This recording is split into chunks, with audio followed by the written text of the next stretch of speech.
Hello and welcome back to the Sky is an Orange podcast. Today we're starting a new, series. I don't know if it's going to be a series or not. I guess we'll see how it goes. Mystery solvers, basically. We've done conspiracy theories, so now we're going to talk about different mysteries, like murder mysteries, things like that interest me. Basically BuzzFeed Unsolved, but on a much, much lower budget.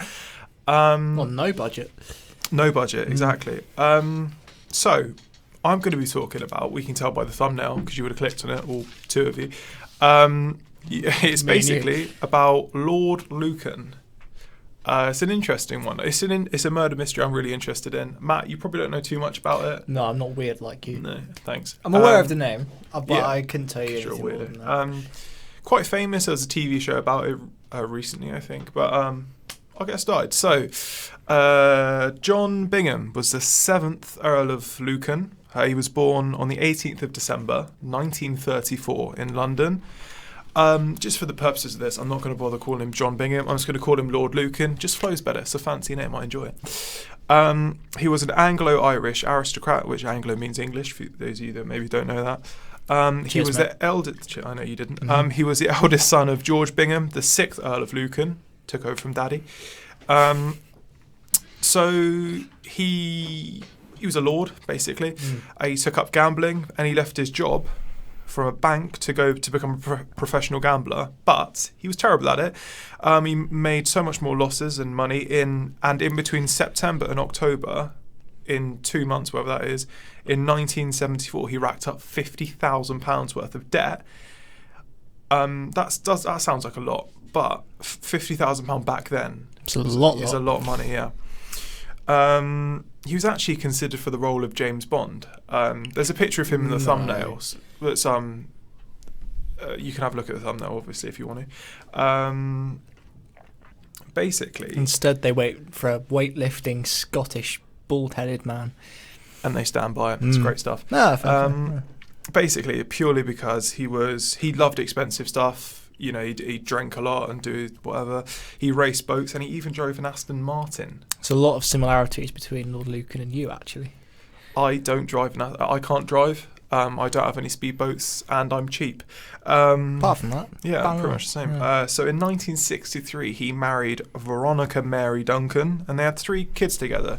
These 3 kids includes George, who went on to become the 8th Lord of Lucan, and Lady Camilla Blanche. I don't know if that's how you say the name exactly, but I'm feeling confident.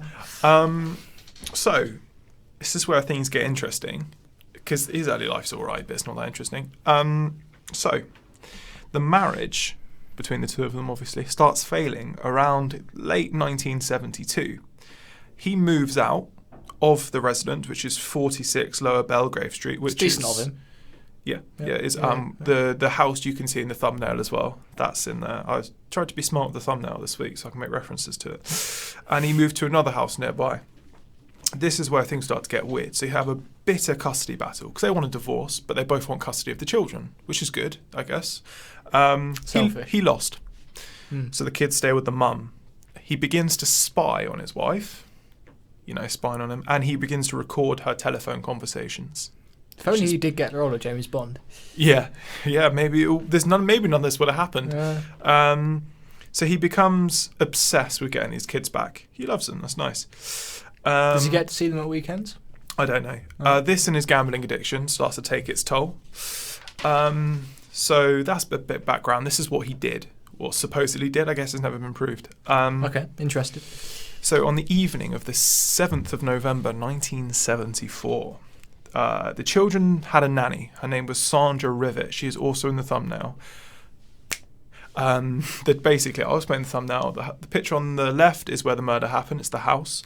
The picture in the middle is Lord Lucan and his wife. And the picture on the right is the victim, Sandra Rivet. So Sandra Rivet was she's not that important other than the fact she got murdered. So I'll include that. She was beaten to death. Thought to be by a lead pipe, and an inquest found that the lead pipe was responsible to her injuries to her left eye and I think her mouth, and the rest of her injuries were a clenched fist. So she was beaten to death and hit with a lead pipe. Cluedo! So this all happened in the basement kitchen. Right. She was killed. Now, Lady Lucan, Veronica Lucan, was also attacked. She was at the top of the basement stairs. She was badly attacked. She had blood all down her. There's a story of her walking into a bar and she just collapsed saying, "Help, someone's trying to kill me." She later named her attacker as Lord Lucan. Ah, so she didn't die. No, she didn't. Although, actually, I will get onto a little bit about her later. So the police called the investigation. Obviously, the police are called, although I think it did take a while for the police to come, which is a bit suspicious. But the police come, they begin their investigation. While this is going on, Lucan calls his mother, Mrs. Lucan. I don't know, I've forgotten her name. And he asks her to collect the children. He then drives 42 miles away to East Sussex in a borrowed car, and he goes to a friend's house. Now, a few hours later, at 1:15 in the morning, on the 8th of November, so the morning afterwards, really early morning afterwards, he leaves his friend's house in the car. That's the last time he was ever seen. He's never been seen since. Later, they found this borrowed car I can't remember where they found it, in a car park or something, and it was found with a blood-stained interior, and in the boot was a lead pipe similar to the one that was found at the crime scene, which they think Sandra River was attacked with, wrapped in like a bandage with blood on it, apparently. And the blood matched Sandra River, and there was blood found as well that matched his wife, who was also attacked. So the police then issue an arrest warrant. They want to get him in to question him, and he's a bit of a nutter. And they name him as the murderer. So they're sure enough, they've got a case. They don't call him with question, they say, "We think he's the murderer, bring him in," which is quite interesting. So I'm not going to lie, I think it's pretty obvious he done it. I think there's people criticising, saying it's all one way, but I think at the end of the day, he did do it. He fled, he left. Mm-hmm. What's interesting as well is before this all happened, when his gambling debt was getting bad, he used to talk about killing his wife. Okay. Because he was obsessed with the kids and all that, and he thought if he did that, he'd get custody of the kids, and he would sort out his financial work because he'd get his money and blah, blah, blah. So the background is there. So I think it's fairly obvious he did it, because I think he just disappeared. Why would you disappear if you didn't do it? You defend yourself. But what's more interesting is why he did it and what happened to him after that. That's the thing we don't really know. So legally speaking, he was presumed dead, because obviously there's no contact, and when it gets to a certain point, you're allowed to presume someone dead. So he was presumed dead in 1992. He was declared legally dead in 1999, and his death certificate was created in 2016. So we'll go through some theories of what people think happened to him. His wife. So basically, he was a bad person, obviously, but he's very kind of typical kind of a gentleman, in the sense he's very old-fashioned. So what she thinks he did. Jesus. What she thinks he did was he killed himself. Yeah, she thinks he killed himself. She thinks he just did the honourable thing and just killed himself because he guilt or whatever. This was backed up. It's like Prince Andrew. I did the honourable thing. Oh, jeez, that's a whole other episode in itself. Detective Chief Superintendent Roy Ranson originally agreed. He originally said, yeah, he thinks he's killed himself. Well done, Roy. Yeah, he believed that he had committed suicide by taking his motorboat out and jumping into the English Channel with a stone tied around his body. Don't know how he came up with that. It's very specific, but he later changed his view on that, saying that suicide, he wouldn't have done that, and that drowning at sea was implausible. He said that he might have moved to South Africa or something, maybe gone on the run. So a detective then leads a new investigation into the disappearance, really about 30 years afterwards. And the evidence that they found said that it points towards Lord Lucan leaving the country and living abroad for a number of years. So it's an interesting one because a person in his position of power probably did have the contacts to do that, probably quite easily as well. And what they're saying is he knew weird, like shifty people, so it could have been happened. But an interesting one is that he was helped to leave the country by shadowy figures, but they found the risk too much. They didn't want to get caught, so they killed him and they buried him in Switzerland. That's another theory. Okay. What's interesting to know as well is that after he went missing, he was declared bankrupt. I mean, this guy had no money. They had to sell the cars, the silvers, and everything to pay off his debts. It was, he was not doing well financially.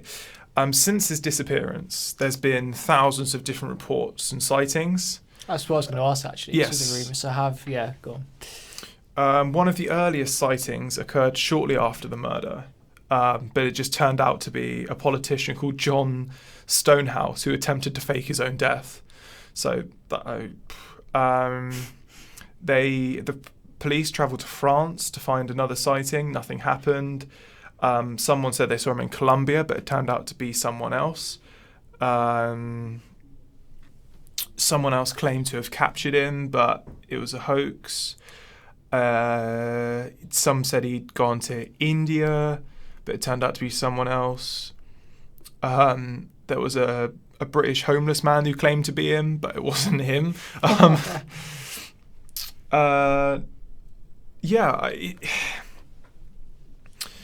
It's an interesting one.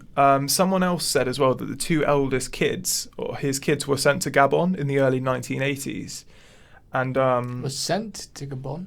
Gabon, yeah. To apparently, so the dad could watch them from a distance, but the two kids said they never went and it was a lie. And there's been so many different theories. To be fair, you're not going to get found in Gabon. True, yeah.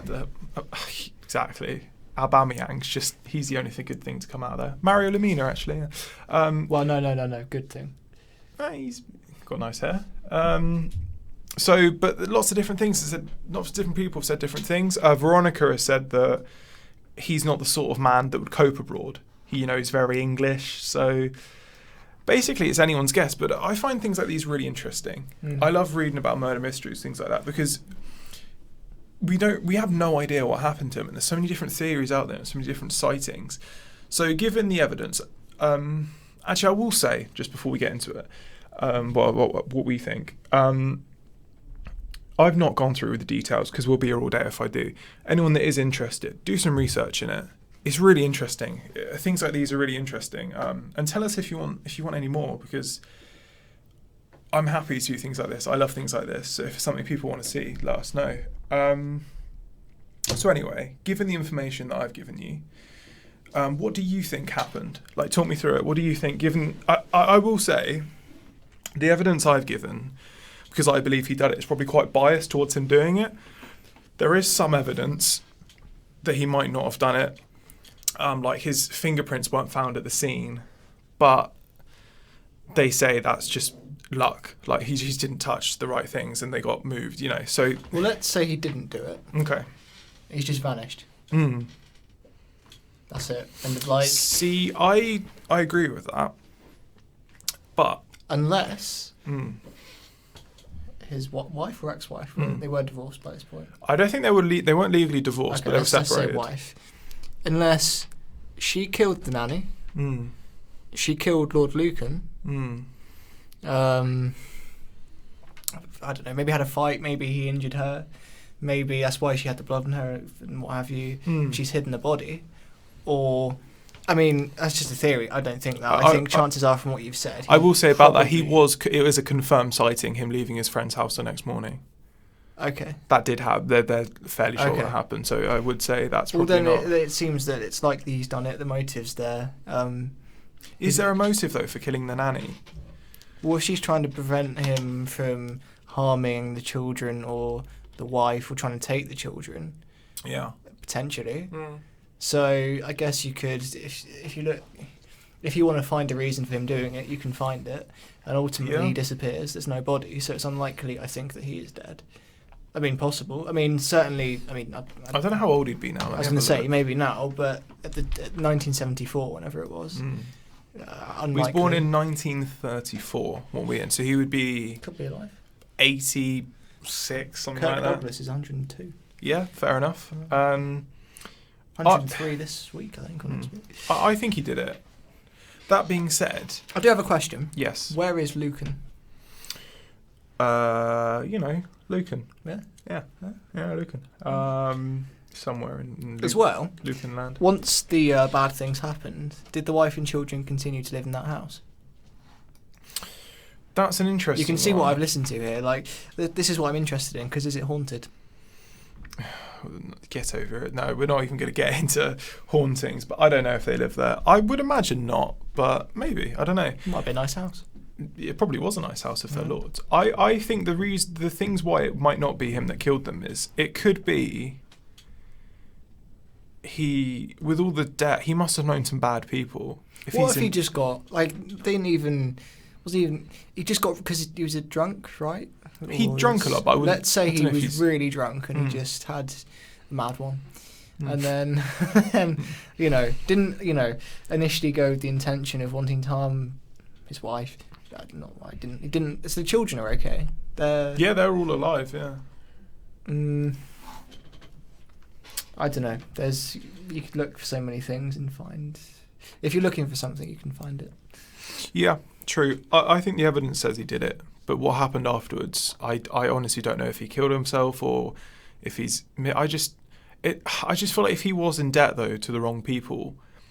Maybe they killed him. Maybe he went missing and he went to them for help and they killed him for the money. Or it's a really interesting one because there's so many theories. But actually, usually when for different conspiracy theories, there's usually one thing that sticks out, like the JFK one, like the CIA covering it up. Do you know what I mean? Like there's a few that you think that could happen, but there's none linked with Lord Lucan that are actually entirely plausible. But that police officer's theory about jumping into the English Channel and with a stone or something. Like, if he did do that, chances are you're going to find him. No. But it seems like such a specific thing, doesn't it? Do we know why he thought? I think it's just because that's the wife said he probably would have killed himself because he's quite noble in the sense that. Well, perhaps. Yeah, it is a weird one, isn't it? But weird plop of water. Yeah, so I think we can both agree he did it. I personally think he did it. Do you think he did it? Yeah. Okay, so we can both agree he did it. Okay, I'm going to ask you your final thoughts. What do you think happened to him? And why do you think he did it? I think there's more of a chance of him, not necessarily, I mean, he might be alive today, but of going abroad. Yeah, I agree. Like you say, if he's got contacts, even if he hasn't, I mean, even if he is, again, £50,000 in debt or whatever, still, I don't know. I think it's likely that he went abroad and essentially been hiding for his life. I will say this. I do. That's my theory. I agree with you. If he is still alive and he's listening to this, seeing his name on the podcast, please come on as a guest. We'll give you. We won't tell anyone. We'll just call you Dave or something. Let us know. Leave it in the comments, Lord Lucan. Well, I suppose you're not a Lord anymore, but you're actually legally declared dead. So we'll pay for your bus fare from Southampton Central Station to the university. We can't reimburse the actual train though. We're just students, so I'm sorry. Yeah, but hit us up. I guess we'll wrap it up there. But if there is anyone listening, let us know what you thought of it. And what if he's hidden in plain sight? Do you know what it's quite easy that, like, if he's quite well off and he knows the right people, I mean, you've got plastic surgery, even just changing your hair. But, like, in the 70s, there was no, like, it wasn't really fingerprint, it wasn't CCTV or anything. So, like, it is kind of difficult to say. So, he could still be in the country. He just might look different. So the people who knew, I'd imagine it wouldn't have been too difficult for him to, like, get a new ID or something. Yeah. Maybe he's still spying on the kids. Like, no one knows. Which is why it's interesting, I suppose. But I guess 20 minutes, we'll wrap it up there. And yeah, cool. Oh, cheers.